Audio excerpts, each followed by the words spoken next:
booth. Good to be joined by KFYR and KCJB. Going to be up at KCJB in just a little bit of time. The Cruiser is making the trek to the Magic City. Going to be at the State Fair. So it's that time of year. It's a really fun time of year where no one watches the belt line. You just go out and enjoy some of that fair food and just have a good time. And ride the rides, take in the acts, and just flat out have fun.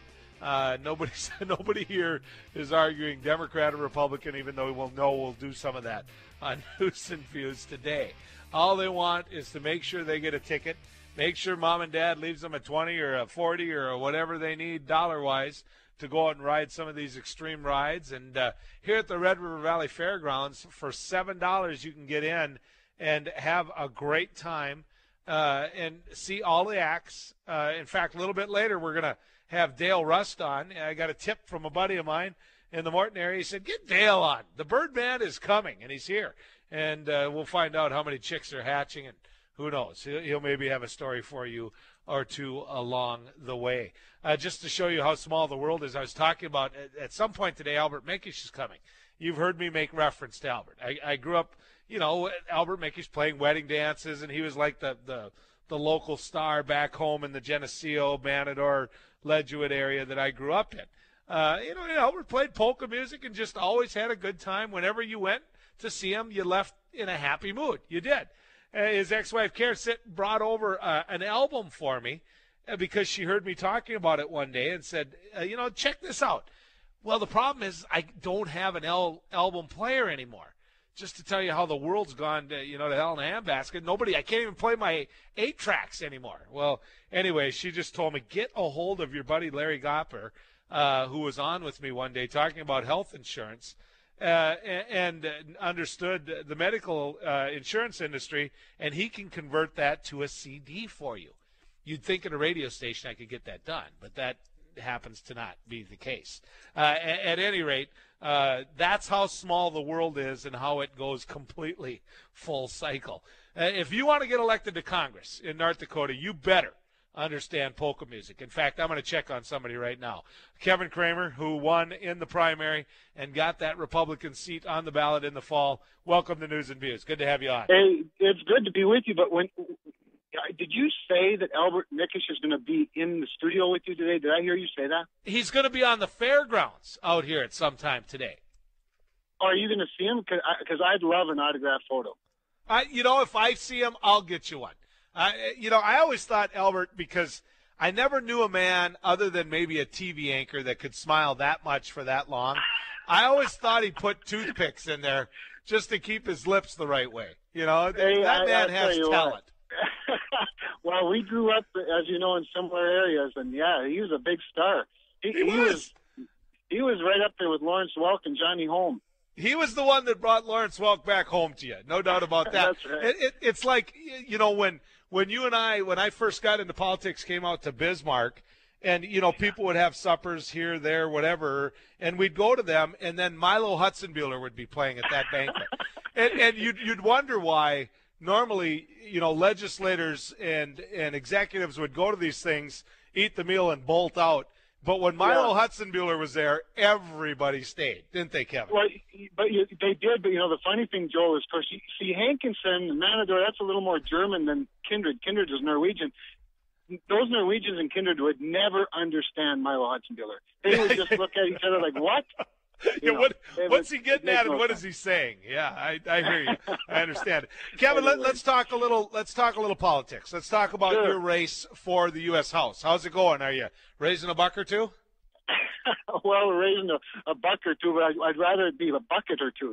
That's the way it goes in politics. But it's gone very well, Joel. Of course, the compression of that June 12th primary to the June 30th deadline created a lot of activity. So I suppose we have a report coming out pretty soon that'll indicate how it's going. But now it's off to policy. It's one thing to raise money, but you got to be right on the issues as well. How much time have you had to focus on healing wounds? I mean, you ran directly to the primary. You didn't go to the convention. You had to tick some people off along the way. You beat the endorsed candidate in Brian Koch. I mean, have you had to spend some time on the phone making friends again with people that were friends? Well, the first 50 calls I made were to district chairman and party officers, and it went very well, Joel. I like the phone. It's part of why I like fundraising too. You get to talk to people about things that are on their heart, and that's the best part of public life. It's gone very, very well. They've been very supportive. Okay, so people tend to go back and, I noticed from other parties though, you can pay a price for that. And sure.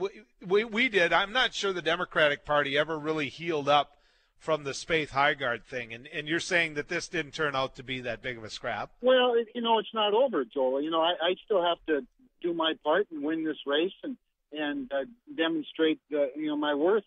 I don't take anything for granted, and none of us ought to in public life. But I think that in your situation, every situation is a little bit different. The parties are different, the personalities are different, and I think how you respond to it and how I respond to it, it's on me. Matters, and I hope I'm trying to do it as best as I can, but at the same time keeping the eye on the prize at the end. You can't get too distracted either. I actually think that's a good point and a fair point, which is, the reason that there's animosity over the Spaeth-Heigard thing is because Spaeth didn't win, and so in the end, the proof's going to be in the pudding. If you don't win this race, then they will be mad. If you win the race, there'll be a lot more forgiveness coming your way. No Kevin, let's talk a little politics. Sure. The people who you want to caucus with, the Republican caucus, has decided to take to the floor of the U.S. House and for the 33rd time attempt to repeal something that they know they have no chance of repealing. Is that a good move or a bad move? Well, the drama of politics is always interesting, Joel, and I frankly think that some of the time some of that stuff can be over-dramatized a bit. The reality is, unless they can repeal something or pass a bill, I guess you have to question whether it's worth taking the vote. On the other hand, accountability is an important part of politics, and certainly the People's House is especially important. So I don't think it hurts to put people on record. Currently, we have this obviously very fresh situation with the Supreme Court decision, and so it's a hot button topic, and everybody should go on record. I don't know that there are a lot of surprises or secrets about where Nancy Pelosi stands or where Eric Cantor stands on the issue, but I think it's fine. I don't think that so much should be made of it. Frankly, we have other important issues taking place, and we'll have a chance if the Republicans win this fall, especially if they win the White House, then it's on us, man. It's up to us. We've got the responsibility and the challenge as well as the opportunity to do what we need to do to fix healthcare in this country. So I think the real issue comes after November 6th and when there's a new Congress and see who's in the White House. Then we have to put up or shut up. Yeah, it seems to me like they're trying to create a record that's already there. And they're trying to hit a news cycle that's already been hit. And you've got on the House side now a version of a farm bill that the Senate passed in bipartisan fashion. And Kevin, I would make the argument to you that focusing on getting an ag bill through in 2012 should be where your party should be focusing their energy right now. My sense of it, Joel, in talking to leadership and talking to members, is that they're going to. I was quite impressed with the way the Senate handled it, and you saw, I think, for the first time, or at least one of the rare times in recent history, some real statesmanship. And I think you're going to see the same thing in the House, from what I can tell. But what's interesting in my observation of the history of farm bills in this country has been that much of the leadership and some of the ideological leadership, while they'll give parameters, and we've already seen that in terms of the budget side of the bill, on the policy side, they really sort of yield to the farmers. It's kind of an amazing thing to watch happen. And I think somewhat because agriculture has proven their worth.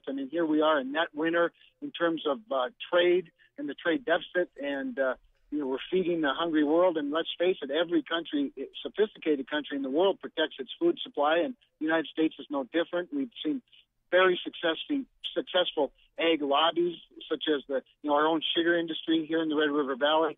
So, it's always sort of fun to watch it play out. But my sense of it is that statesmanship's going to rule again. And you see that, frankly, with Frank Lucas, the chairman, along with our own Colin Peterson, the member, the ranking member on the Democrat side, already working together on the bill, just like we saw in the Senate.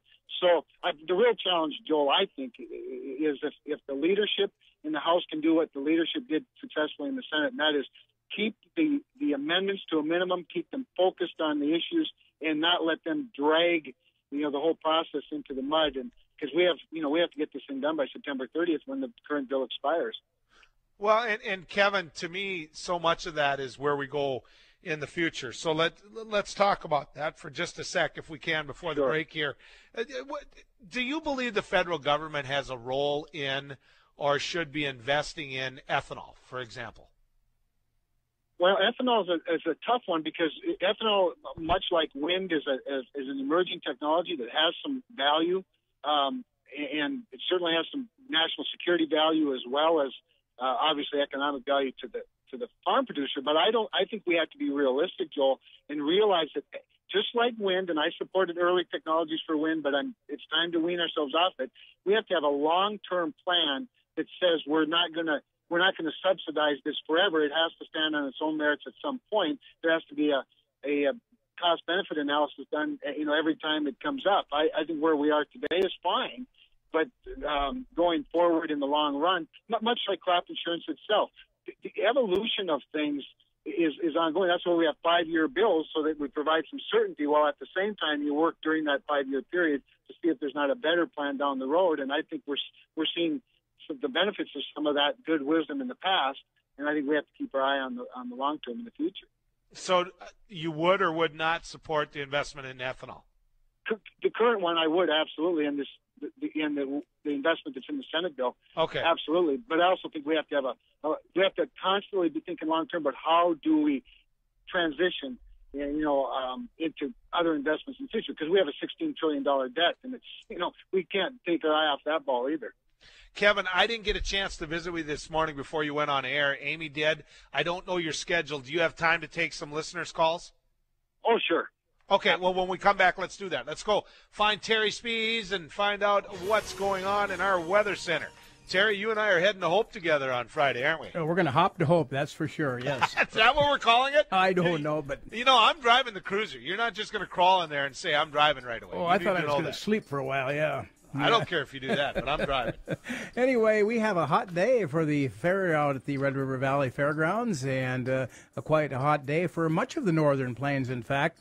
Fair amount of sunshine as we head into the afternoon, looking at highs today from the upper 80s to mid-90s, and also there's a chance of isolated showers and thunderstorms mainly this afternoon and evening. And look for more of the same here for the rest of the week, partly to mostly sunny days and continued very warm right into the weekend. Looks like a chance of showers and thunderstorms pretty much every day, including Friday, Saturday, and Sunday, with the best chance of showers and thunderstorms occurring tomorrow. Look for mostly sunny skies across our region right now, with Williston reporting in at 74, 75 in the Dickinson area, 79 up in Minot, Bismarck and Mandan at 75, 73 in Devil's Lake, 74 in Jamestown, and 75 in Grand Forks. Over in Minnesota, sunshine as well, 76 down in the Twin Cities, 77 in Detroit Lakes, at 72 up in Bemidji, Fergus Falls at 75. And in South Dakota, Rapid City, sunshine and 75, sunny elsewhere with 76 in Aberdeen, 71 in Watertown, and 75 in Sioux Falls. And in Fargo-Moorhead, we have a nice morning going, sunshine and 77 degrees. Thank you, Terry. I want to go touch base with Shauna Olson, who has a traffic report for us. She's on her way out to the Red River Valley Fair. Shauna, what do you have? Hey, I just witnessed in the eastbound lane on I-94 between Veterans Boulevard and Cheyenne Street, the exit, between those two exits, a guy was pulling a trailer in a pickup with a big piece of equipment on the back of it. He lost control, started swerving, and almost rolled it, and ended up turning around on the interstate facing the opposite direction. He didn't roll it. I saw him get out. He looked like he was okay, but traffic is going to be backed up because there is a loader sitting in the middle of I-94 there. Whoa. I bet your heart was going pitter-patter. My heart was going pitter-patter, and I'm sure the people behind him were a little freaked out, too. I don't doubt it. Thank you, Shauna. Thanks for the heads up. Appreciate it. When we come back, Kevin Cramer taking your phone calls at 237-5948, 1-800-880-5346. Sharehouse has been providing effective chemical dependency treatment programs in North Dakota and Minnesota for over 35 years. 35 years of caring about you and making sure that you get your life back on track. And it's given back to you. You know what? That's what matters. They offer a continuum of care and programming from 28-day intensive programs to relapse prevention and continuing care. The residential methamphetamine program, and the first to use the evidence-based matrix model, has proven to be highly effective in the treatment of meth. That's right. You can treat meth. You can get people off meth. Don't give up on them, folks. Really don't. Also know this. They have Sisters Path in Fargo, Stepping Stones in New York Mills, 2 chemical dependency treatment programs that offer addiction counseling for women with children.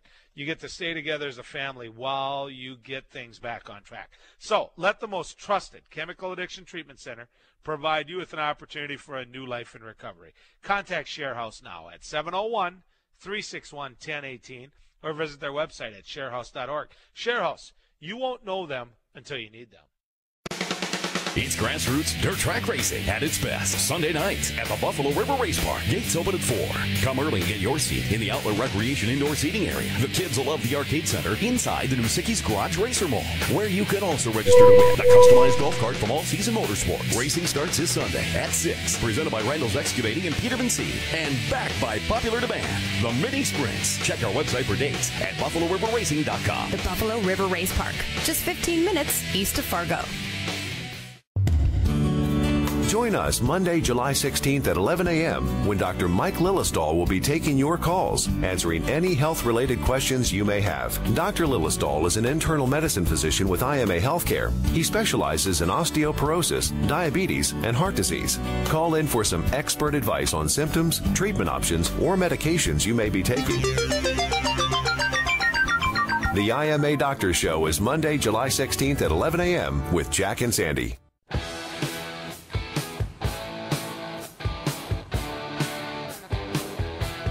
Kevin Cramer is our guest here on News and Views. If you're listening on KFGO, KFYR, or KCJB, he's open and willing to take your phone calls. Let's get to Larry. Larry, you're on with Kevin Cramer. Go ahead, Larry. Kevin, if you win, are you going to go down there and do like your other buddies in the House right now and try to repeal it, or will you go down and try to fix what is wrong with it and keep stuff like putting, allowing 26-year-olds on the family health plan, or pre-existing things like diseases and injuries and stuff? You going to fix it, or are you going to get rid of it? And I'll hang up and listen. Thank you, Larry. Well, I don't think it's quite as simple an option as that. First of all, I would repeal it. I would vote to repeal it in its entirety and start over. Some of those popular issues, items, things that Republicans were working on prior even to Obamacare certainly will be part of the discussion. But the problem with the current bill is it was never properly and transparently debated and discussed in hearings. I mean, they passed this bill without ever reading it. I think you have to give a more transparent and thorough review of every one of those topics, whether it's the 26-year-olds remaining on their parents' plan or how we deal with pre-existing conditions. All of those are legitimate discussions and would likely prevail in a new healthcare bill. But I would vote to repeal it because, frankly, that the mandate itself is so offensive to the sensibilities of Americans that we just have to pull it out at its core and start over. But certainly many of those things would be things I would support. I think his point, though, Kevin, is some of the issues. Would you vote to allow pre-existing conditions and the transfer of that to happen? Would you vote to allow 25-year-olds to stay on their parents' plan? I think in both of those cases we'd want to have a thorough review of them and what the costs are and how they'd be paid for. But certainly some version of that, of both of those, would need to prevail. I think they're very popular with the public. They're very popular with most members of Congress, and they were issues that were being debated prior to the passage of Obamacare with I think, pretty good momentum and tailwinds. So I would expect that things like that would prevail. But I think they have to be debated in the context of an entire bill and not just sort of cherry-picked out of what's a very, very offensive bill in terms of the current act. So you would vote for those provisions? Then we go back and discuss them. And, yeah, I would vote for some version of those. But, again, I'd want to see them marked up properly. I want to see the economics of it all. Okay, let's get to John. John, you're on with Kevin Cramer. Go ahead. Good morning, Joel. Good morning, Kevin. Yeah. Good morning. Say, lest there be any confusion with regard to the condition of the Republican Party in North Dakota, I just want to offer some words of reassurance for any people who may doubt. Joel, your first question was about whether there's heartburn in the party about it. You know, the situation we had in North Dakota is we had a lot of very active Republicans in North Dakota who had to choose between supporting their friend Kevin or their friend Brian Kalk. And after it's all said and done, it's still their friend Kevin and still their friend Brian Kalk. I don't think that there's I think this is being drummed up a little bit more than what is really happening, and I think the overriding goal of Republicans in North Dakota is to elect a Republican to Congress and to defeat Pam Gullison. So I think that issue is dead and gone, and we can bury it and forget about it. Well, John, you say that, but the question's fair, because in fairness to Kevin Cramer and in fairness to Brian Kalk, Kevin ignored what you were active in, which was the Republican convention. Absolutely. So you can say I'm drumming it up, you can say I'm beating a drum or spinning it all you want, but the truth of the matter is he ignored your convention. And so if I don't ask the question, I'm not doing my job. No, I agree with your asking the question, but I think that you've got your answer as well. We're past that. The convention is over. Some people, for that reason, and Kevin knows it full well, has had those conversations, supported Brian Kalk because they didn't like the choice that Kevin made. But the convention is passed. We've got future conventions to think about, and right now we're all focused on defeating Democrats. And I very seriously doubt that any Republican is going to vote for a Democrat because Kevin skipped the convention. It's just not going to happen. Well, we'll find out in the fall, John, but appreciate your call. I appreciate John's enthusiasm and his optimism. Well, John walks the line. You know, he's the drum beater. So, John's great. John was the first person that called me after I won the primary and congratulated me and pledged his support. So that's the kind of people the Republican Party is made up of, and I appreciate that. Okay, let's get to Bruce. Bruce, you are on News and Views. Go ahead, Bruce. Yeah, good morning. Kevin, Bruce. I had a quick question for you. I'm a deficit hawk, as far as the budget goes. And Sure. I'm wondering if you think that it's realistic to have a balanced federal budget with spending cuts alone. Oh, it's a fair question. Thank you, Bruce. Yeah, that's a very good question. I think it is, but I think it's a long ways off. But I do not sit back and think we shouldn't have some revenue reform as well, some tax reform. I don't like, and I would oppose raising rates on any particular class of citizen. I certainly like the Bush-era tax cuts, and I'd like them to remain. But more important than that, I'd like to see, a flatter, fairer tax where everybody pays their fair share. Now, that irritates some of my conservative friends because that means they're going to have to pay more taxes because they earn more money than their neighbor, and they have to pay more if they earn more money. At the same time, it doesn't punish their success. And so I think the way to get to real revenue reform is a flat tax, Bruce. But beyond that, what I think the real budget cuts, sending a strong signal into the investment community and into the marketplace and into the economy will stimulate the economy in a way with regulatory certainty, including, by the way, tax certainty. That's the worst regulation that we impose on people is a screwed up tax code and a complicated tax code. So by simplifying that and showing that we're serious about cuts, we're serious about the debt, and stimulating the greatest and strongest form of economic structure in the world and in our capitalistic society, we can get to a balanced budget again, and we can get to it quicker than a lot of people think because I have great faith in our system. Kevin, I'm going to leave it up to you. It's your schedule, your time. I'll give you more time. I got a lot of people want to talk to you, but if you don't have time, I don't want to be rude here. Can you take some more calls or? I could take a couple of more, Joel, and then I do have to get going because I do have a commission meeting here in a few minutes. So okay, I tell you what, we've got a long break here. We'll do it. We'll do it when you get to town. Okay.